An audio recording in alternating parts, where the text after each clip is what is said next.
Hello again, this is local Tico Brohe. Today we are doing the Strider full no-hit run. Getting started with our gear. Physical damage, we have standard stuff. Magic, we went for Heaven's Keys for holy damage on Wraiths. Dragon's Ire, obviously. Then we just have some Rusted for Torpor, as well as Golden Bardiches for Silence. Our armor, nothing special. All of it we chose just for the look. None of it's providing anything, really. Barbed Nails for Stagger and Knockdown. The Strider's Band for Brain Splitter and Hailstorm Volley. And then Ring of Desiccation to avoid Drenched status. Abilities, Daggers. We have Splitter, obviously, but we also have 100 Kisses and Instant Reset. And then for bow abilities, we have Downpour Volley, which will be Hailstorm, and then Fracture Dart and Mighty Bend.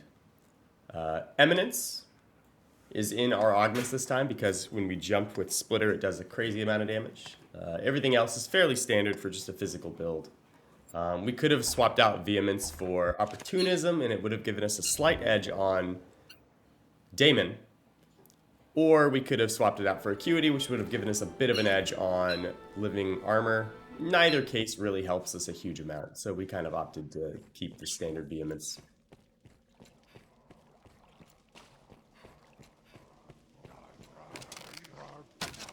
Getting started here, you'll see I just kind of shoot these guys. The reason for that is it's not really worth using Downpour Volley on them. They die in pretty much 1 or 2 hits, and they are spread out more, or enough rather, that they don't have, they're spread out enough that I don't hit them all in one, so it's just kind of a waste of stamina. There I use Mighty Bend because our accuracy is actually pretty bad.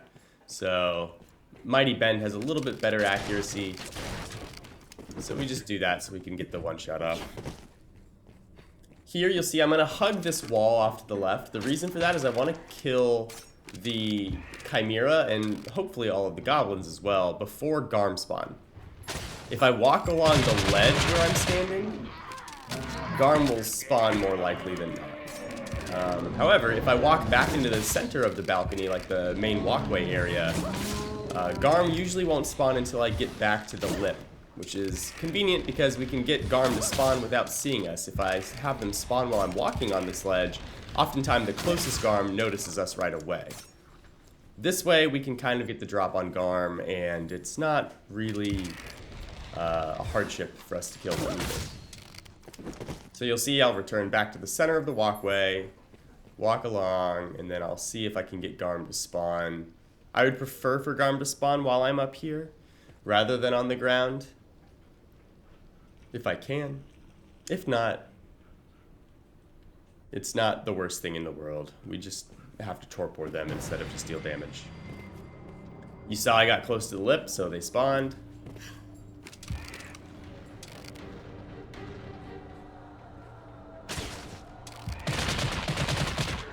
Series of downpour volleys. If we had a slightly better angle and we're hitting more shots to the head, the first shot will often do about like 80% of its health, with the additional damage from preemption bonus, since it's not in a combat stance.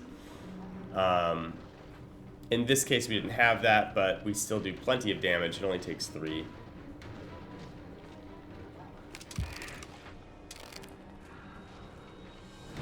I can't reach this one, so we're gonna have to hop down by the look of it. Oh, looks like I shoot it.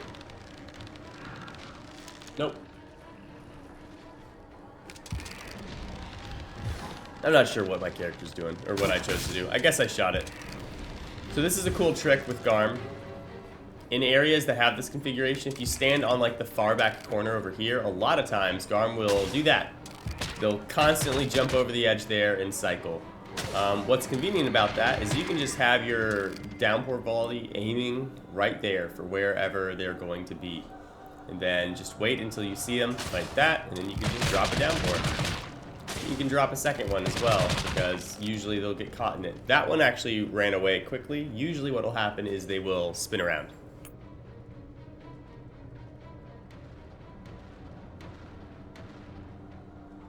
And then when they spin around, you usually get to get some shots into the face, which is real nice.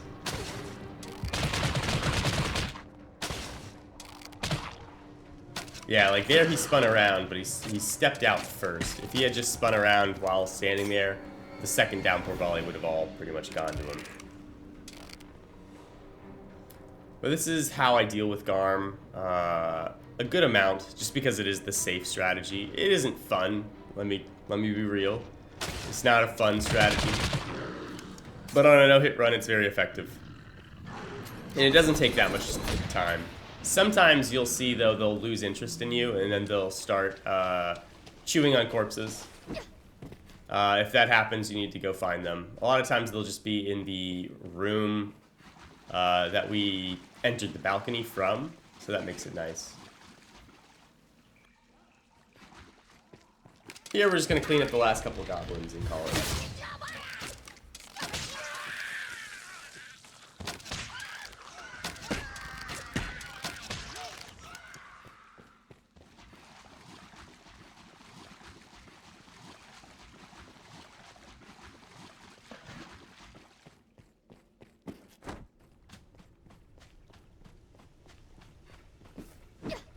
That our first room's done.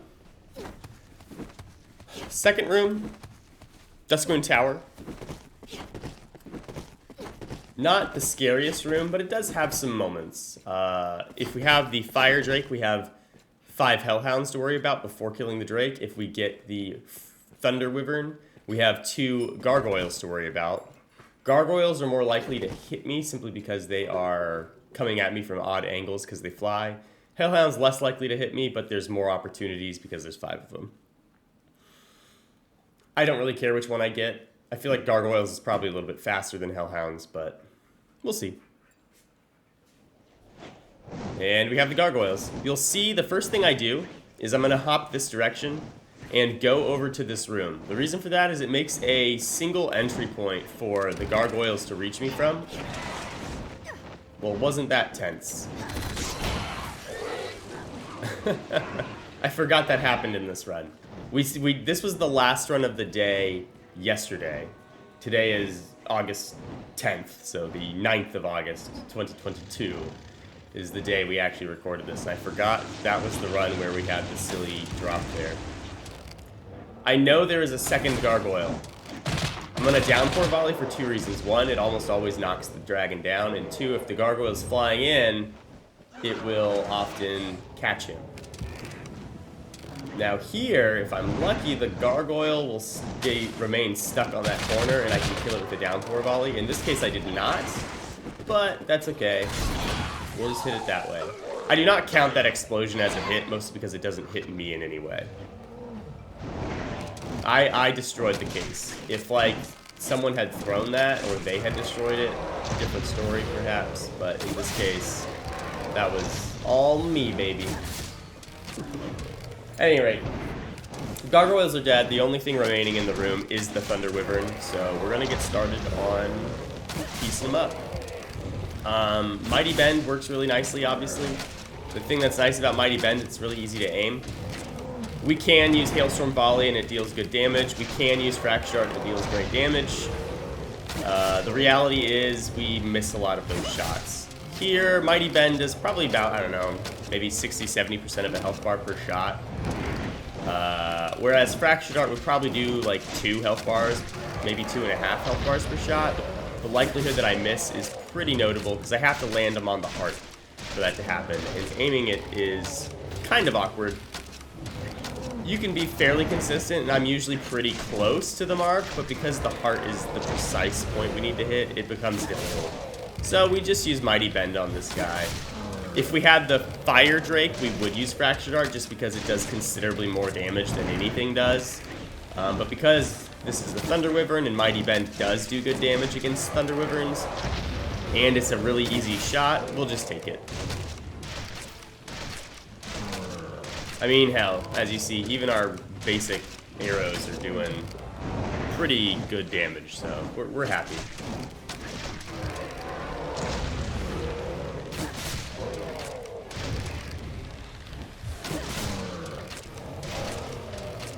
And we're real close now.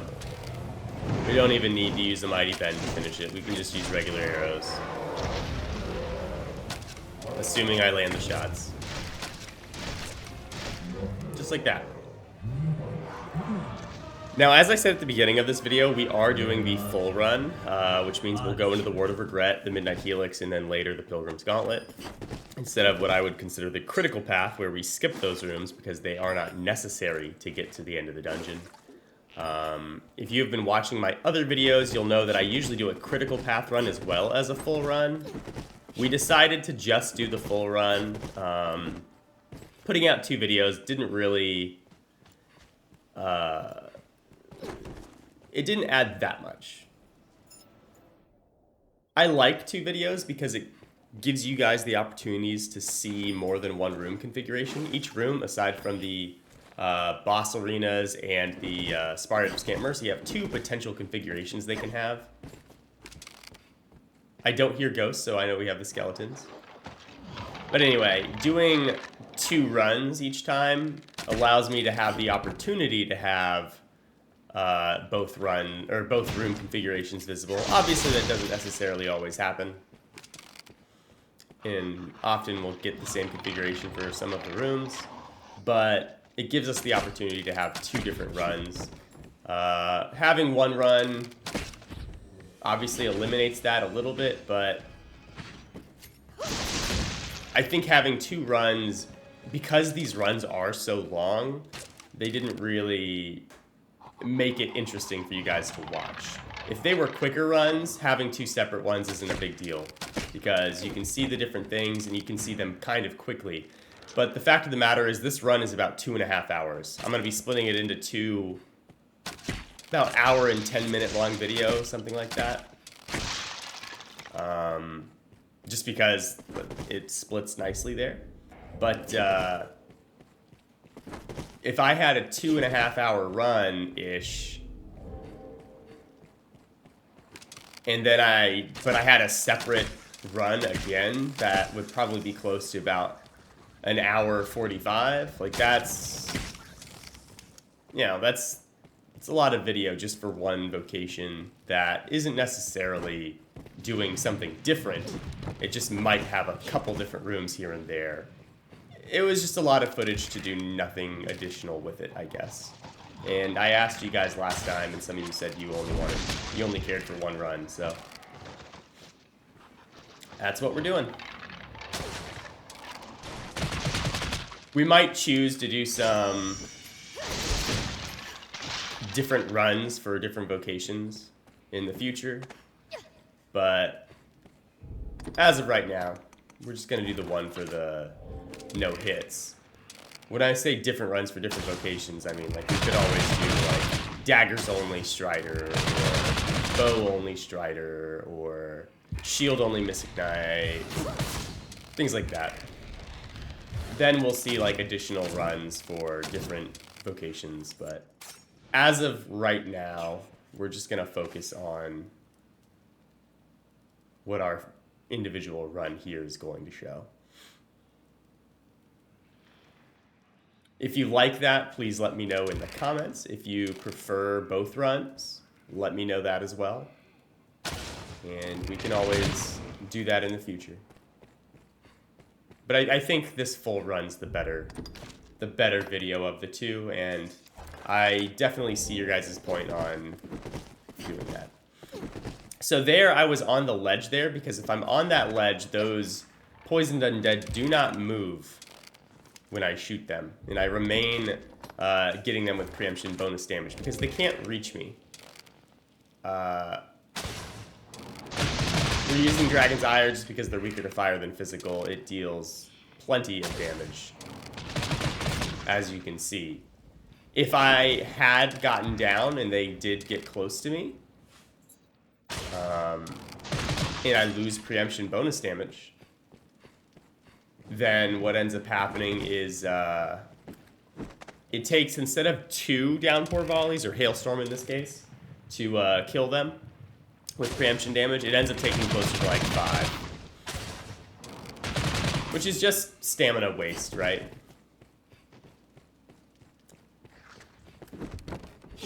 Okay, so here you'll see I'm going to switch to Rusted Bow and Golden Bardiches. This is to prepare just in case we get the configuration that has the Frostworm, because I'll want to Torpor it and then silence it as quickly as possible. I don't want to have to menu in here.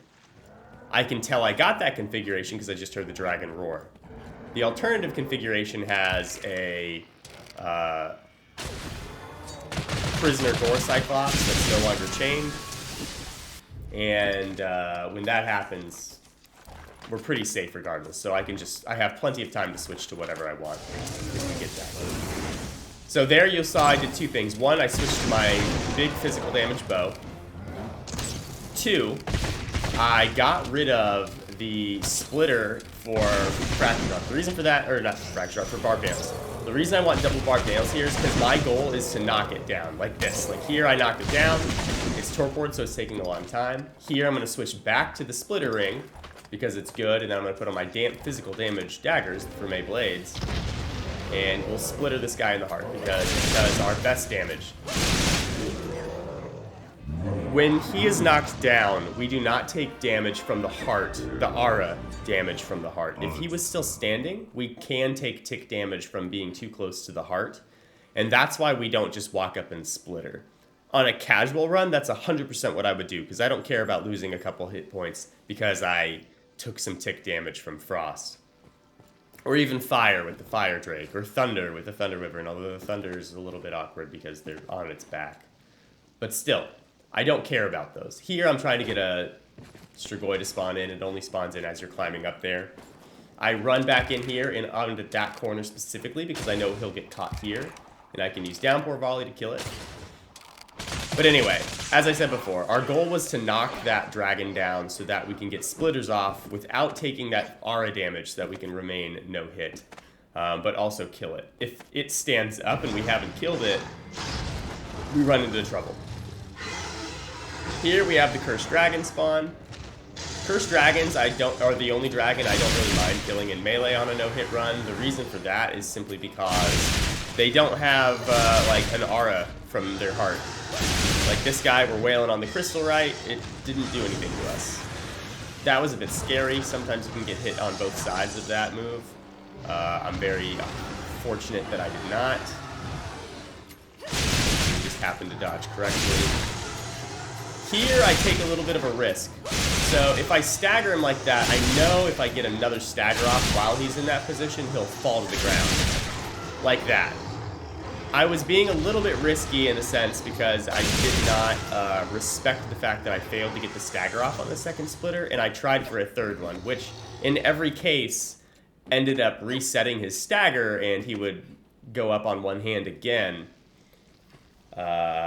So I was fortunate that I didn't accidentally not stagger him there, and he like bite at me or charge at me or something similar. In this case, we were, again, pretty fortunate, and what ended up happening was we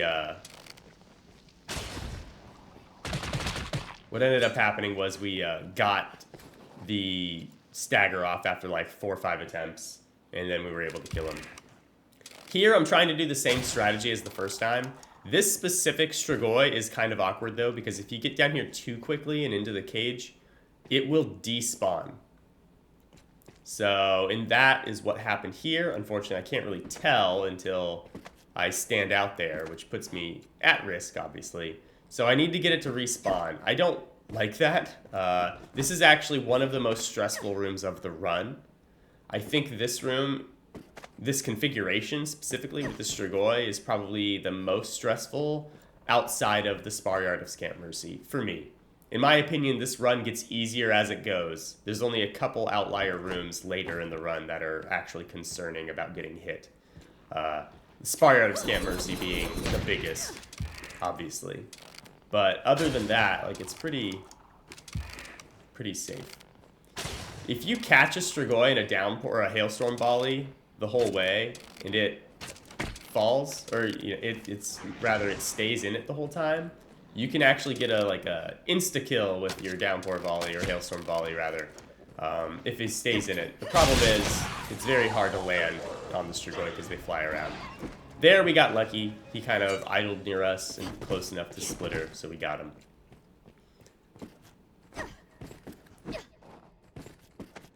There are 2 more Strigoi. As with the other 2 that we fought already, they only spawn as we get far enough. In this case, they'll start spawning as we start crossing the next bridge, so right about when we make the jump. So what we're going to do is we're going to sprint past, and we're going to go into that cage right here, the cell, and we're going to hug the front corner and see what they do. Okay, here's one. And they can't make it in here. The reason we hug that front corner is because if they kind of drift off to our right now and they try and do their charge, there is an angle where that door is where they can make it in. But if we hug the front corner, like right where we're standing there, it won't make it. And here we'll see it. Okay, so he actually took the trajectory, but he just flew casually there, so we're good. If he had done the charge and we were standing back in the corner, he can make it into the room, which is obviously dangerous. Now, as you saw with Splitter, we kill them pretty effectively if they get close to us in melee. The problem is it's also tricky to evade them, because sometimes they'll only swing once, sometimes they'll swing like 3 times.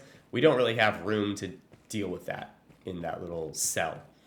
So we don't really want that to happen.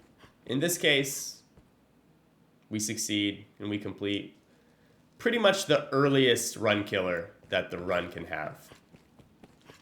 As far as like a major room that often is our downfall, that room is it. Here you'll see I'm going to take the jump back instead of the tunnel. The reason for that is I don't want the bats. As you guys see, I kill everything. However, I do avoid critters so long as I don't cross paths with them. In the Garden of Ignominy, we skipped out on spiders as well as some leapworms by just pathing away from them. Here we killed the spiders in this room because we pathed into them, but there are bats in the little cave. We're avoiding those altogether. Later, we'll have to kill some bats. Later, we'll have to kill some leapworms. It's basically, if I can avoid running into critters, I'll avoid them. If they are unavoidable and they will spawn and I will see them, we'll kill them. But I will go back and kill creatures. Like in the Garden of Ignominy, once again, we actually backtracked a little bit to kill those 3 goblin shamans that are in the room that we didn't pass by after everything else was dead. We'll do that, but critters, I don't care. Vault of Defiled Truth. This is a kind of a cool room. I like both configurations as a Strider. I would say that the Gore Cyclops room's more dangerous because they have Garm. They also have Sirens. That's the configuration we have because I don't hear the wing flaps from the cockatrice. The reason this room's a little bit more dangerous is the Sirens, as you can see, are right there. There are 3 of them. I want to make sure all of them die before I really start moving around because flying creatures, as I said before, are dangerous. That's why the Strigoi room is particularly scary.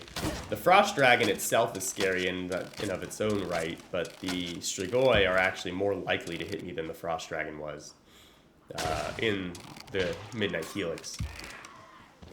I want to say I failed both shots here, but if you line the Hailstorm volley up perfectly so that you are right behind the head, not on the head, but right behind it when you hit it the first time and it starts rearing back, the rest of your arrow shots will land in the face and deal considerable damage like it did, but you can actually one-shot these guys with the downpour. In this case, like I said, I didn't quite aim it right, so we just did most of its damage that was necessary, not quite all, but that's okay. It's entirely safe. He didn't even do anything to us, mostly because we enraged it immediately and he had to stand still for that. That's okay.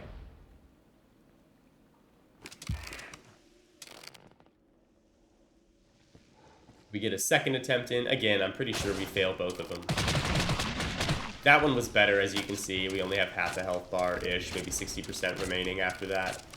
But you can see like how you're supposed to line it up and how I didn't successfully do so there, but like it's very possible. We still have one more Siren, so I'm just going to downpour by the door. A lot of times that will kill it. In this case, it didn't. But we got it with a Mighty Bend. If you get a headshot off with just a regular arrow, while it has preemption, you can actually kill those outright. I don't think I get a headshot from that range, so we use Mighty Bend. I also think I probably miss with a regular arrow from that range because Mighty Bend has a little bit additional accuracy on it, just because it doesn't have as much sway. Downpour Volley would have been nice if we got it there because it is flying in like a path, but it is still very tricky. Here, Goblin Shamans, very easy to deal with. I like to Mighty Bend the first one because they one-shot instead of like 2 or 3. And then we just kind of move forward and kill them. I kind of often will use the same sequence of shots, because they kind of will attack you in a certain sequence. But it doesn't really matter. There, I use Downpour Volley. For those of you who don't know, Downpour Volley goes from the top of an area to the bottom of an area. If there's terrain in between the top and bottom vertically, that's when you'll see the arrows not land or not come down to the area that you aimed. In this case, we had those scaffolding. So I used Downpour Volley underneath where the Goblin Shaman is above me because I knew it would get caught on the scaffolding and kill him, which is precisely what happened. I was cautious walking through that door because Garm hasn't spawned yet, and Garm can spawn in this room. Obviously they did not. So we get to kill this guy without consequence.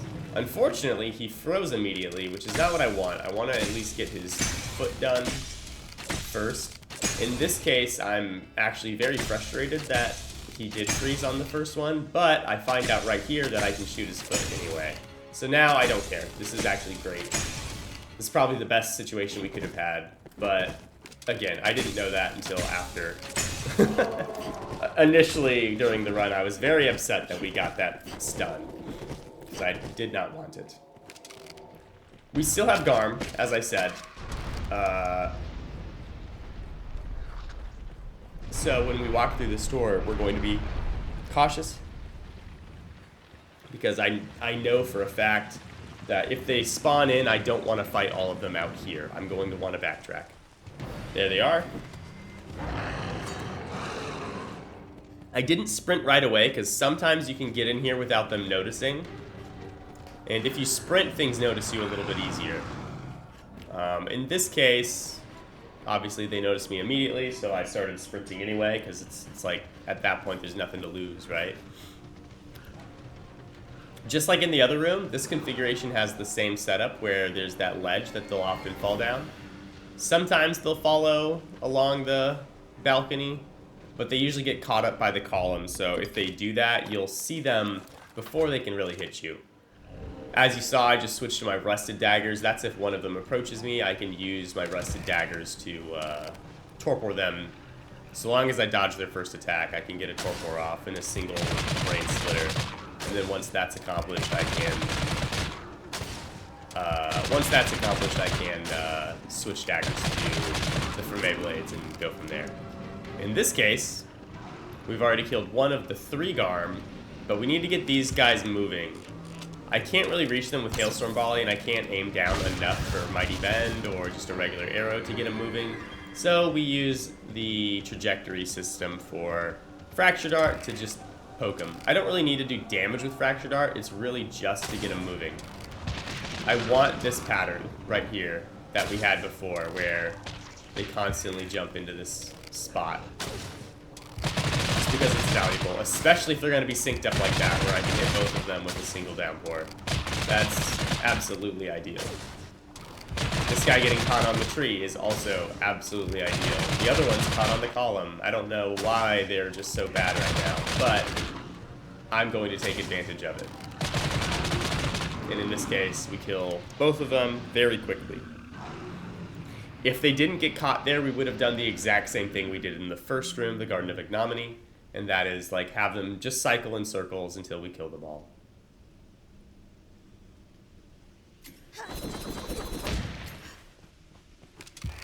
There's one more goblin, hobgoblin technically, in this room. He's holding a torch up there. Got him with the downpour volley. Again, that's us taking advantage of the fact that arrows fall from top to bottom. And we could make it land up there on the balcony by shooting below it.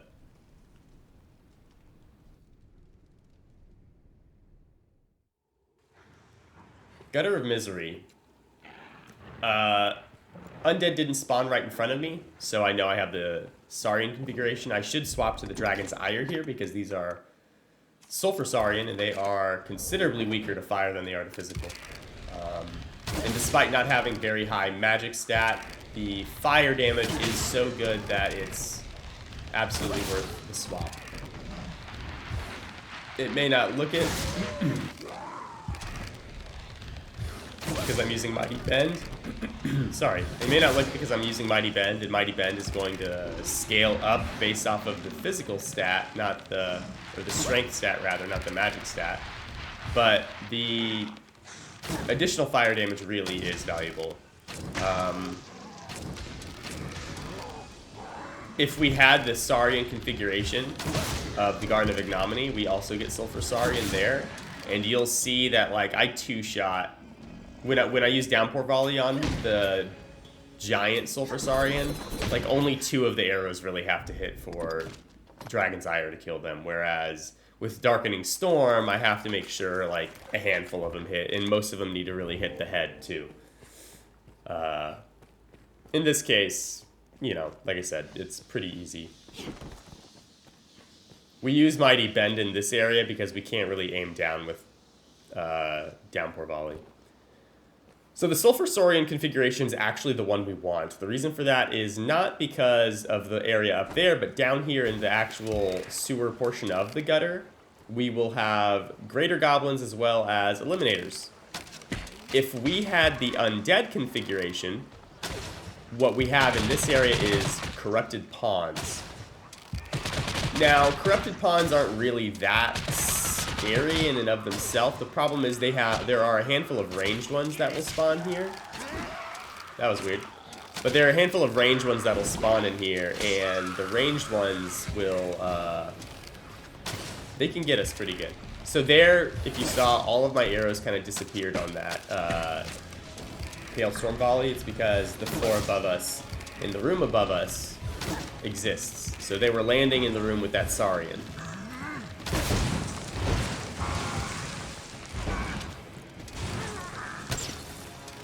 Which is a constant frustration in these gutter type areas. I think we fix our lantern right here. Yeah, we do.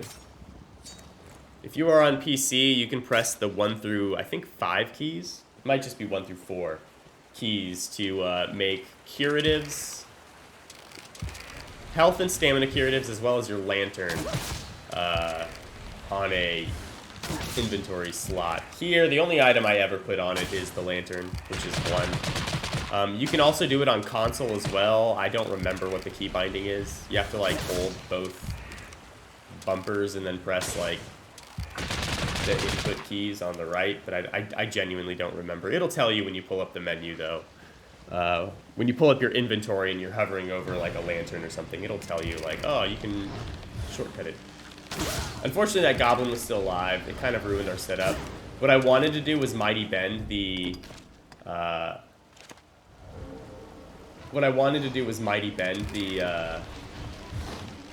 Elder Ogre, because if you Mighty Bend it right at the beginning, a lot of times it'll fall over.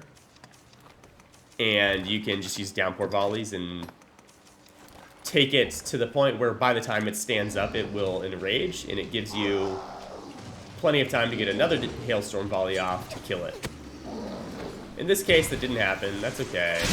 We'll knock it down with our body weight, and then we'll Torpor it so that we have time to use a bunch of Framae Blade splitters for damage.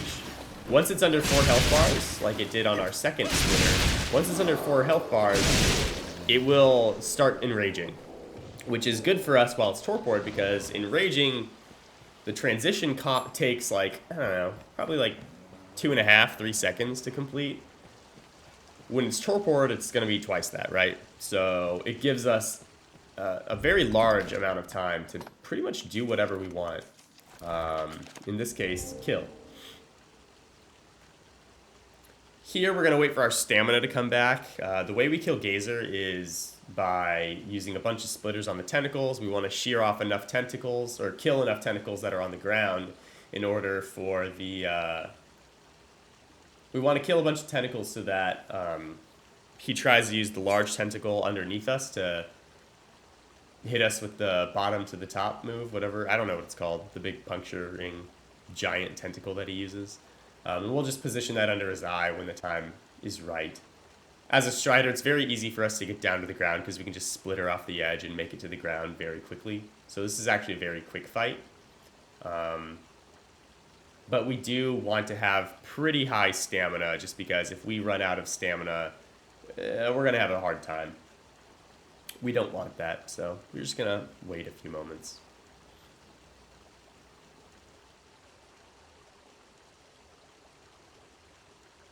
While we're standing here, we can see our fashion. This one was a little bit divisive. Some people didn't like it. Others didn't like it initially, and it grew on them.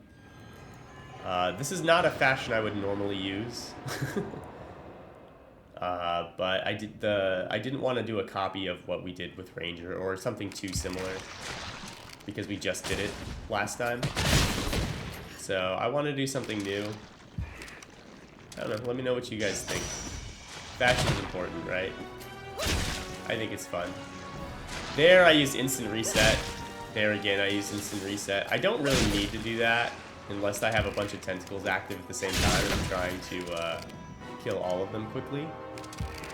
In this case, I could have just used the splitter without, and I would have saved stamina because instant reset does cost stamina. But, I don't know, it's just a bit of a habit.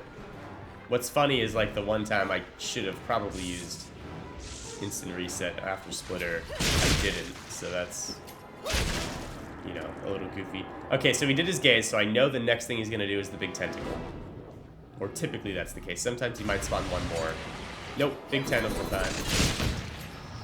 We got that hidden on our way down. That usually happens, but it's unnecessary. As you'll see in a moment, we're going to do insane damage with the splitter. It'll take 2 only because we don't one-shot it. But we do like 80% of its health with the first splitter. So the second one is just to really seal the deal. And that's the first third of the run. Pretty clean. At this point of the run, I was actually pretty happy because most of our runs, this was our 30th attempt. Most of our runs died before we got to Gazer. Most of the time we would get hit before Gazer because, like I said before, the first third rather, of the run is, it has enough things that can hit us. That it becomes perhaps the most dangerous wing for, like, ruining our run.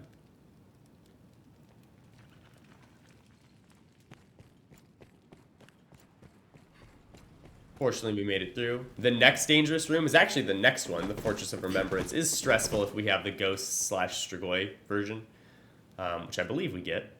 We'll see in a sec.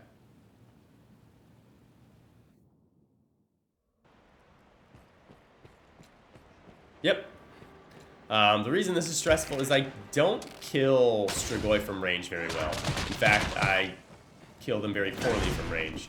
So I have to rely on me being able to dodge them. What's nice is, whereas last time I had to, like, because I'm so good at killing wraiths, which we'll see in a moment, I don't have to run past. So I don't have to try and kill the Strigoi very quickly. The 2 remaining Strigoi quickly, I mean. Here, instead, I can bait the wraiths over to me and kill all 3 of them before pulling the next Strigoi.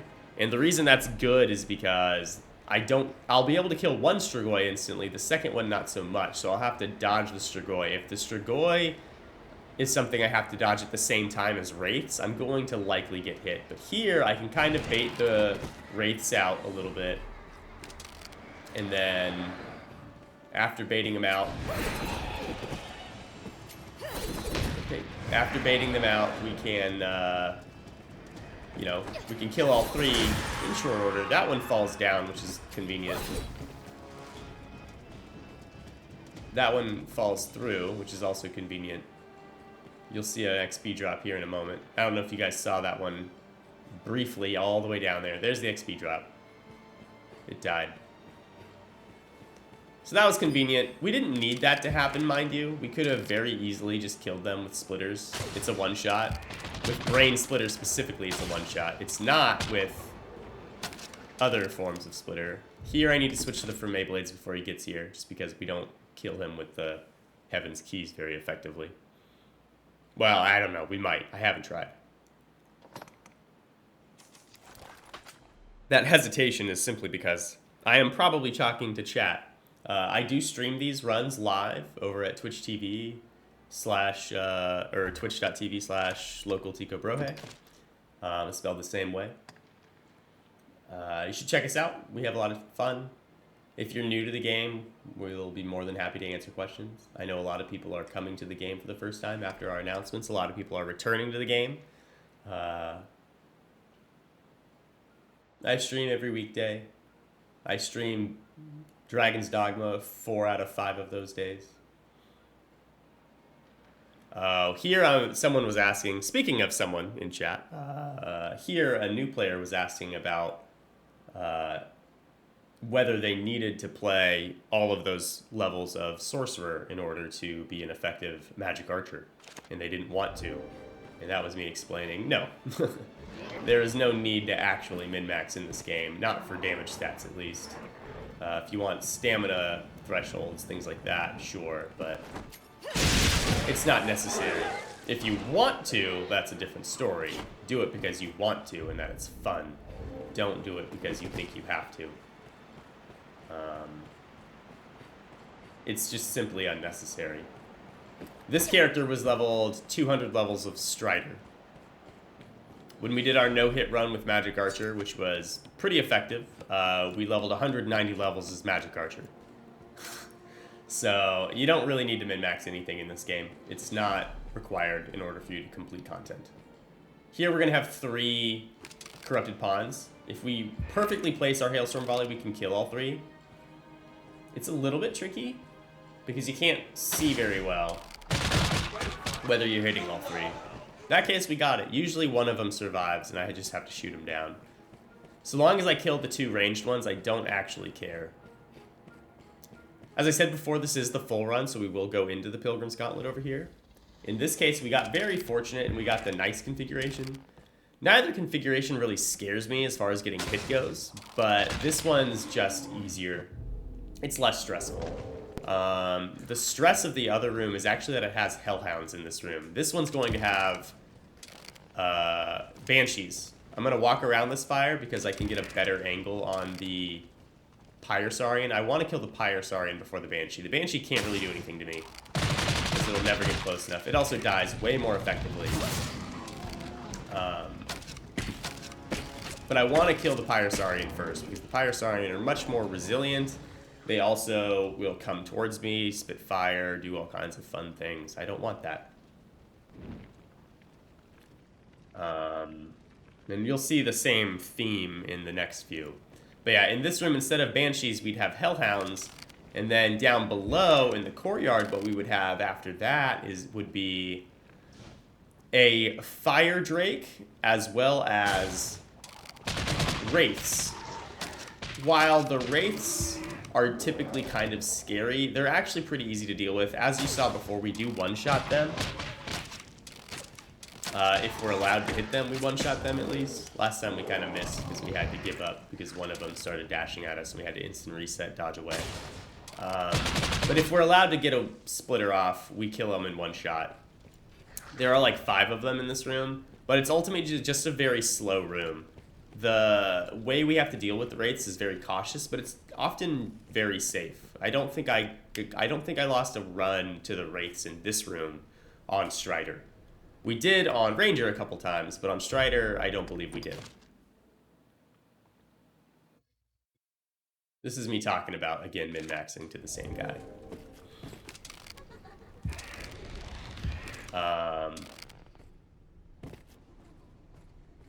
Here I'm trying to see if I can get a downpour volley off on the sirens that are here. I can't reach far enough back to land it on both of them that are right there, which is unfortunate because it alerted all of them. The reason I knew I was hitting at least one was because if you're using a controller, which I am playing on PC, but with a controller, the controller will actually vibrate when you're using a targeted ability, whether it be a spell or a, you know, Hailstorm Volley or something like that. An area that has an AoE, an ability that has an AoE on the ground, if it is on a target that you can hit, it will vibrate just slightly. Obviously it has a visual cue as well, but we couldn't see it. But it will hit. If it's vibrating, it'll hit something. Not necessarily something effectively.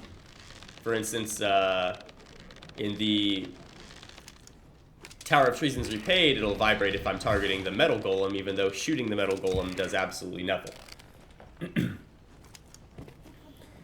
This room has 4 sirens. I'm trying to kill them as best I can.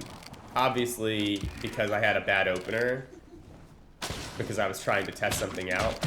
Because I had the bad opener, it has this awkward moment where I'm trying to kill them without getting killed. Fortunately, that one got stuck over there. I should be able to downpour it right here. And then there's usually one more that gets stuck on the other area, kind of the entrance to the walkway below us. Usually we can see the wings. Yep. So we'll just downpour over there. And that's all 4. Down below we'll have 2 golems, regular golems. Pretty easy to deal with because we can kind of prevent them from doing anything as we shoot them with arrows. Obviously we have to get past these spiders first. Not dangerous on even a casual run, however they can hit us with their webbing. That would count as a hit, even though it doesn't really do much. It applies Torpor if it hits you. I don't even recall whether it does damage. It might. I don't know. If it does, it won't be much, but we're okay. Here, you'll see I'm taking kind of a wide berth around that golem. The reason for that is if I'm slow and I proceed to the golem this way, the second one won't stand up at the same time as the first one. I want them to be slightly staggered because it's going to give me the opportunity to begin my fight with this guy before the second one does anything. See, now you see the second one starting to move, and this guy's already standing. I've already taken out 2 medallions, and it only just made it to its feet. That's pretty fortunate. That's how I want it. You'll see what I'm going to do is I'm going to try and hit as many medallions as I can on this guy, and then I'll shoot the second one occasionally just to get him staggered so that I can have more time to hit this guy. I don't care about killing the second one until the first one's dead. I just want him to be more or less in a position where I am free to do what I want. I waited until... That was nice, we shot that guy as he was winding up to shoot at us. I waited until the first one was standing to freeze that medallion because I wanted to make sure I could shoot the hand. If you recall, the very first one we did, we almost didn't have a good time because we couldn't shoot the foot. In this case, I just didn't notice that the foot was the medallion that was freezing him there. I would not have done that had I realized, because I'm not going to be able to hit the back. Or his hand in this matter. But his back is the one that is a little bit annoying. We can typically hit the hand as he stands up. The back is a slightly different matter because when he stands up after freezing him, he will be enraged. And he's way faster. Like, oh my god, so quick. And it's just very difficult to get behind him in that case. Unfortunately, once again, we had the Hailstorm Volley went behind, or it went to the ledge above. You'll see I'm going to just run away because I'm scared. The reason for that is I don't think this guy ever, like, hits me with an ability. However, what he may do, and what I'm afraid of, is that he hits me with his, or rather he'll slam down with his fist, and in slamming down with his fist, which was very close there, if I don't dodge at the right time, even if I don't get hit by the fist, what'll happen is I'll get hit by the stagger afterwards. There, that box messed up our shot. I tried to do a downpour volley so I could hit him in the back, and the box was in the way, so I aimed at the box. Because I was trying to just rip it off quickly. Okay, he's no longer enraged. We can tell because the color went from being, like, pink to being, like, blue or purple. It's like a purple color, I guess. Alright, our lantern light's out, so we're gonna add more oil. I didn't want to do it during the fight just because I didn't need to see anything with the fight. He's the only enemy alive, and the target I can shoot is lit up, so it doesn't really matter to me. And I just didn't want to interrupt my flow, because sometimes stopping to do those things will make you kind of forget what move he was doing before you paused. And then he'll come out with, like, maybe he's, like, charging at you to do his slam or something like that. And you're like, oh, crap, I kind of forgot that that's what I was paying attention to. Oh, well. At any rate, Pilgrim Gauntlet complete. There are bats in this room. There's a couple spiders in this room that we skipped.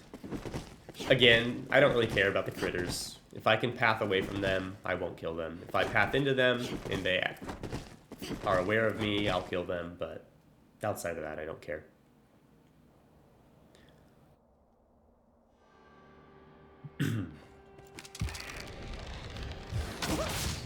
Now here, I open with Mighty Bend. I could open with Hailstorm Volley, and it wouldn't be bad, but I open with Mighty Bend to give me just a little bit more time to line up my shot and then shoot more. I know that it's going to take me like 3 or 4 Hailstorm Volleys to kill. Usually it's only 3, it depends if I land them all. But if he's standing on the first one, oftentimes what'll happen if he's standing during the first shot is he will start moving before the second one, which usually won't matter too much because you can get the second one off quick enough, but sometimes it does. And here, if he gets too close to me, he'll charge. So if I do Mighty Bend, I can get my first one off before he even begins standing up, and then the second one will be going off like as he gets to his feet completely, and that's pretty much going to guarantee the stagger so that my third one kills him. So that's why we do it that way. Later, we'll do it again in a different area. Here, I'm switching to Dragon's Ire because I forgot we have Ghost's configuration.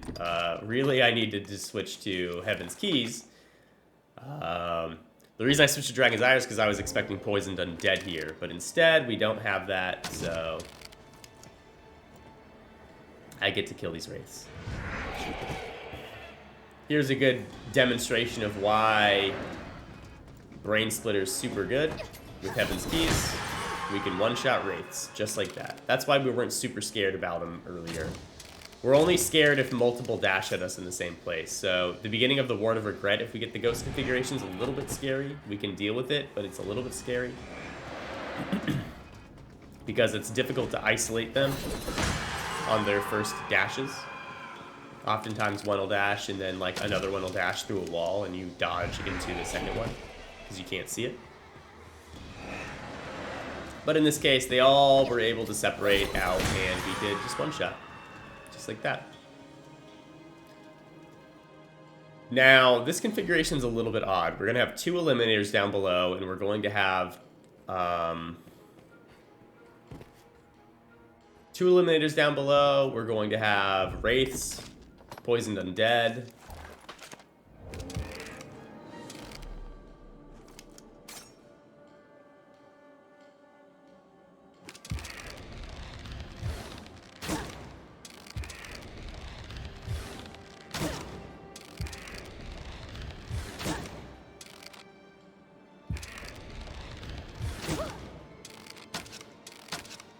Despite having less spread than regular arrows with Mighty Bend, and it's not like a huge difference, it's fairly minor, but it is valuable.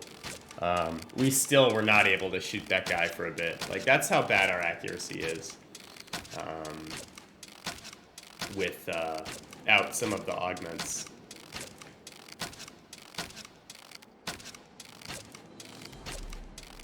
I was hoping he would walk towards me so I could use Hailstorm Volley, because Hailstorm Volley is massive damage. Unfortunately, that didn't happen.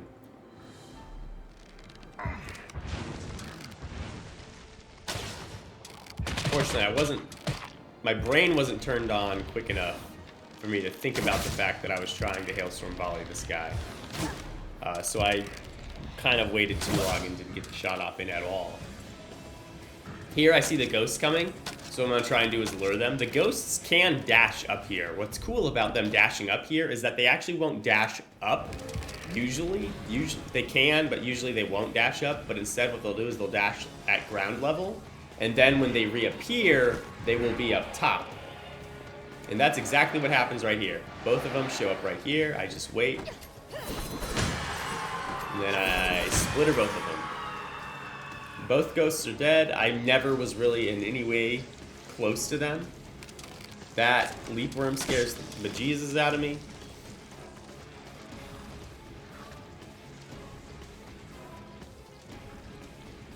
And now I have to think about what I'm going to do about that guy.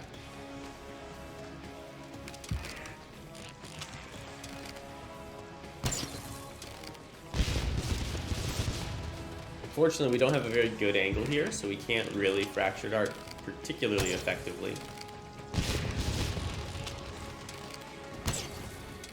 We don't Hailstorm effectively, and we also don't really Mighty Bend effectively.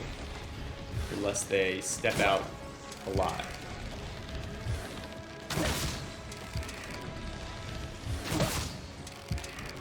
Fortunately, none of them are going to charge at me because they can't from this angle, right?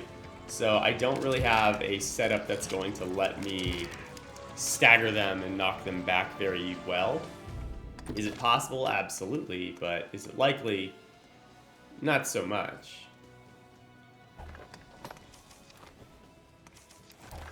Here I'm switching to Barbed Nails because I want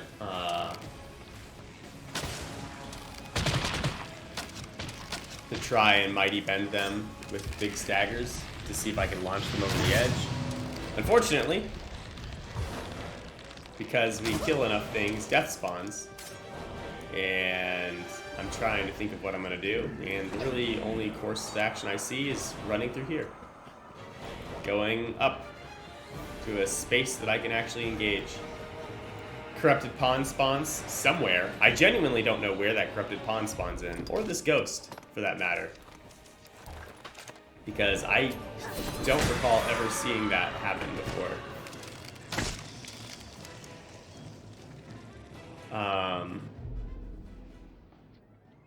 I expect that they probably spawn in the room below us.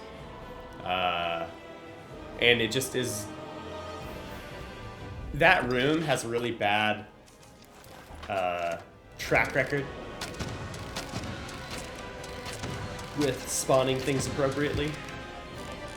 I forgot we have a full health death. We killed death in the previous run attempt. So we have a full health death. We actually killed him at the end of Spar Yard of Scant Mercy, which is kind of cool because it's like the very end of the run, right? Unfortunately, we won't get a death kill during this run, but that's okay. I don't really mind. Unfortunately, he's actually technically below the floor. His body is poking up through the floor, but because he's through the floor, he's not targetable. There, I shot the explosive barrel because I knew it would actually deal damage to him.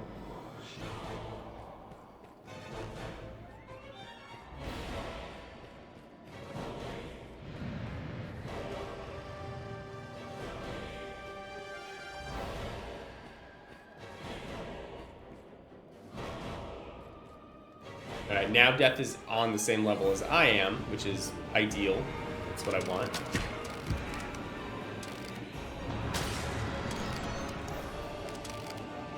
Put that leap worm to sleep. Very nice. Unfortunate that he did that, though. And we're just going to splitter him. Splitter, great damage. Fractured Art would also be great damage, but we don't need to use it. The great damage of Fractured Art, 1, isn't going to be very effective when he's inside that room, but 2, Splitter's just faster, so we could use the action quicker. If you don't have top tier weapons like I have, you probably can still deal damage to Death using Fractured Art. It's quite effective.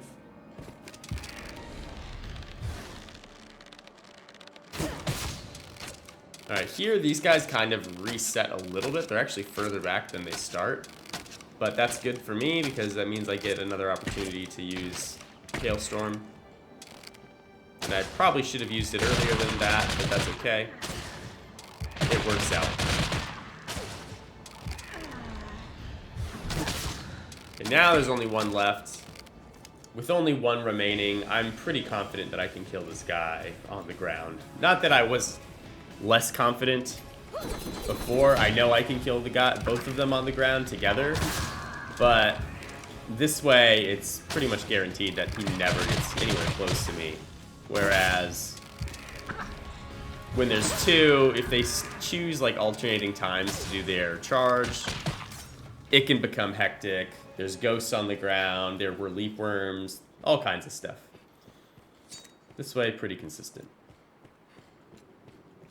And that's like the only scary room for the most part of Wing 2. Technically, if we get the Saurian configuration for the Forsaken Cathedral, it's a little bit scary, but even then, not so much. Tower of Treasons Repaid. This room, this configuration, we have 13 Succubi and 1 Strigoi. The Strigoi I'm not worried about. The 13 Succubi are a little bit concerning just because there are so many of them. When I do this run, you will note that while I'm actually actively doing this room, I count out loud to myself how many Succubi I've killed. If I don't count them, I won't remember, and I won't know if I've completed all of them or not, because what happens is we have a situation where I think I've killed 13 and I've only killed like 11 or 12, and then I don't hear them, I walk out, and then one like dashes at me from an angle I'm not expecting.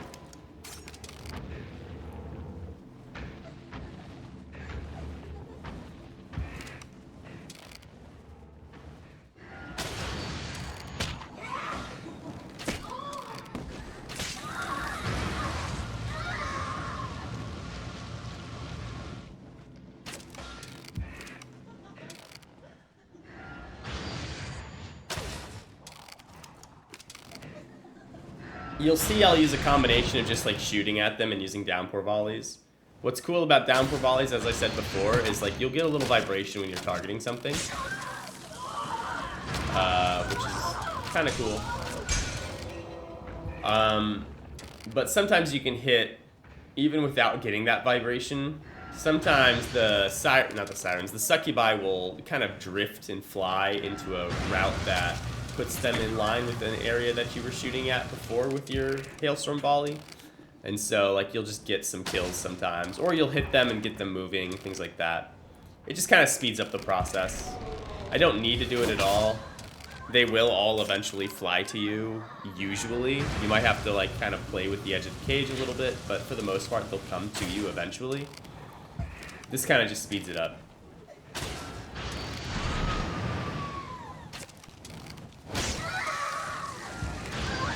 Looks like there are 2 that are caught underneath that bridge. Fortunately, Hailstorm Volley will hit them.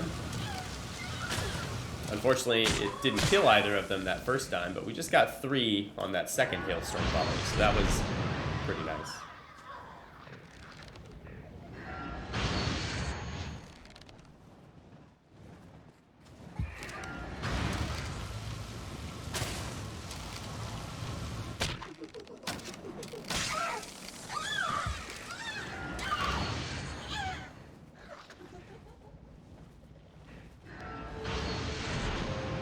There you can see the little visual distortion effect of us not having, or rather of the Succubi singing its little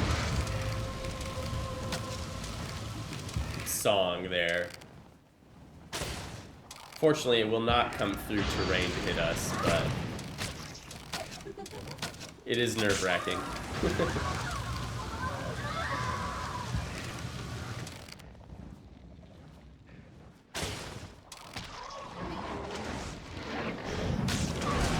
Just like before, if we stay in this front corner, nothing will really get us. Sometimes the sirens will, not the sirens, the succubi will do like a weird dash and make it into the cage. But for the most part, if we stay at this front corner, we're safe. As I said before, there are 13 succubi and 1 strigoi.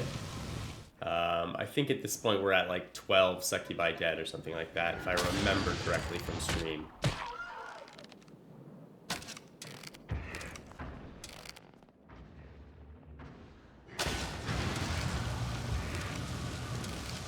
But we do not count the succubi when counting, or sorry, we don't count the strigoi when counting the succubi. So if you're trying to be like, ooh, there's 13, I'm going to use this strat as well. Just remember that the succubi, or sorry, the strigoi does not count in your count of 13. If you do that, you'll get tricked. You'll get caught.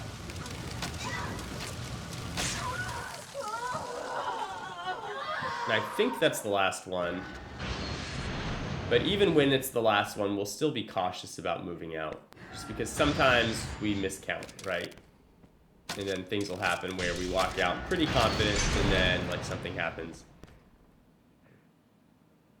I remember walking back into the cage because I thought I heard a giggle, like the giggle that the